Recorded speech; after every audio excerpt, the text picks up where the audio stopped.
Hello, ladies and gentlemen. I want to quickly touch on what you know before and your perspective about it. And what I want to say today is to give you another perspective to it so that you can understand it better. So that applying it into your life can yield good tidings for you. So I don't want anybody to see this video as though I am trying to rubbish a religion or talk about the spoil the reputation of people who work for God or also. All I want to do here is the application of everything to your own benefit. So that is what I want to talk about. So let me talk about this. The beginning of tithe. You understand? The tithing in church, how it began. Was it a law or was it willingly? So let's start. When the Bible talks about the how Abraham paid tithe, you know, the way the story went, to me and to some people who are critical thinking person, they see or notice a missing point in that story. So that missing dots is what I want to reconnect to you back. So, in Islam they read from the back, from the front, no, from the other way around. And when you want to read English, you read it from this side, and Islam read from this side. So I want us to go back to this side with the story of the encounter Abraham had with the king that he met on his way, that he gave tithe to. Some people captured Lot and his family in a place where they might kill them if nobody go there to rescue them. The news got to Abraham, and Abraham get his boys and all. So they began the journey to the place. Abraham was not a warrior. So it's only a warrior that will be certain that I'm going to war, I want to go and war, and I will win the war. Abraham was not a warrior. I want us to get that fact correctly. So now, when Abraham was going, he met this king of righteousness that the Bible said is a king of righteousness because I know most of you will know the king I'm talking about, that, Abraham met him on the way. So when Abraham met this person talked to Abraham conversed with him, told him where he was going and what he wants to go and do. If you check the history of magician in the past, they dress like king.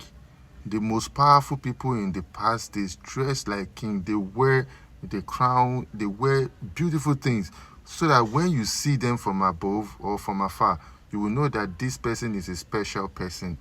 So this person conversed with Abraham, and he told Abraham what to do when he gets to that place he's going to, because the person is a seer as well. He sees.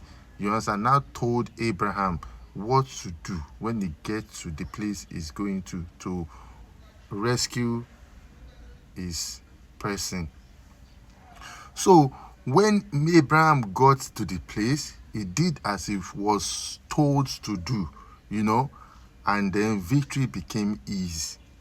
Then Abraham took the spoils of the place, of the battle he went to fight.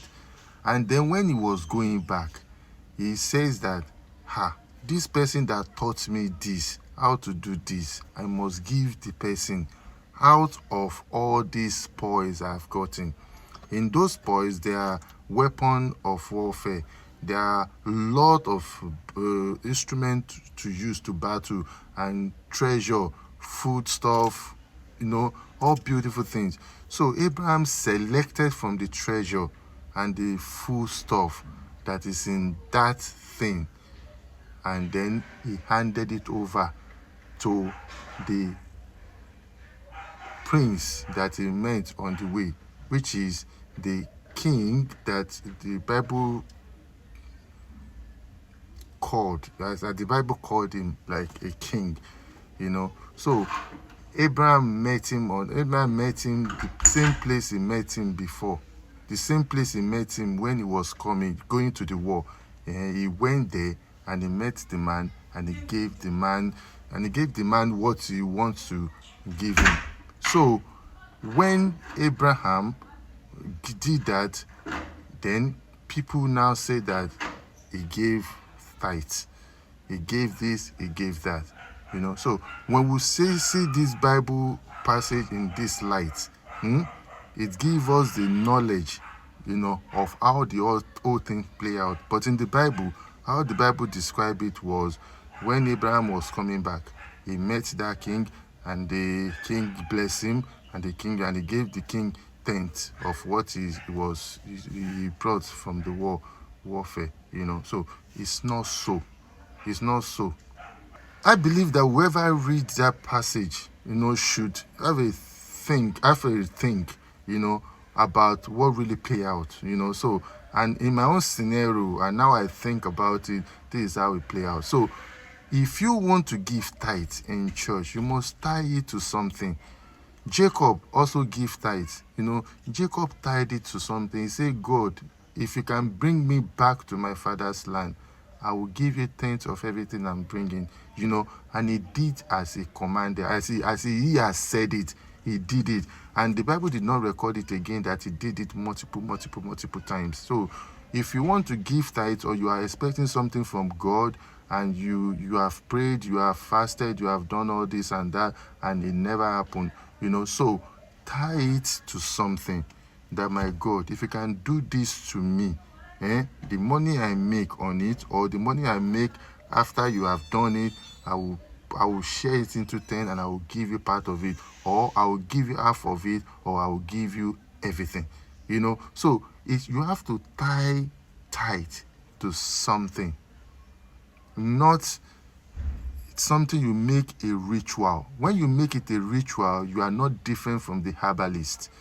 If you make something a ritual, you are not different from herbalist. That is why we are encouraged that all that God wants from us is thanksgiving. Just say, thank you, thank you, thank you. I appreciate, I'm grateful.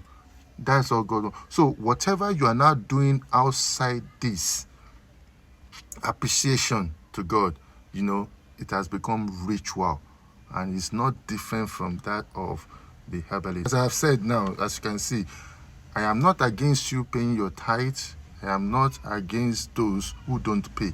But what I'm trying to say now is that Abraham was not commanded to pay tithe. He did it from his mind, and he tied it to the victory he had in the war, in the battle he went to fight. So that is why he gave the precious of everything he brought to the priest.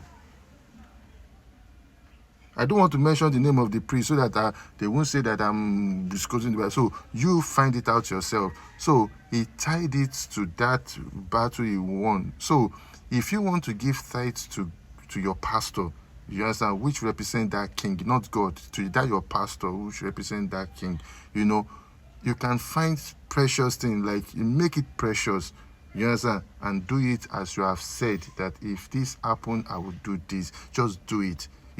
It's not something that's supposed to be ritual. Sure, you get. So once it becomes ritual, then you are not different from the herbalists you are casting out every day in your prayers.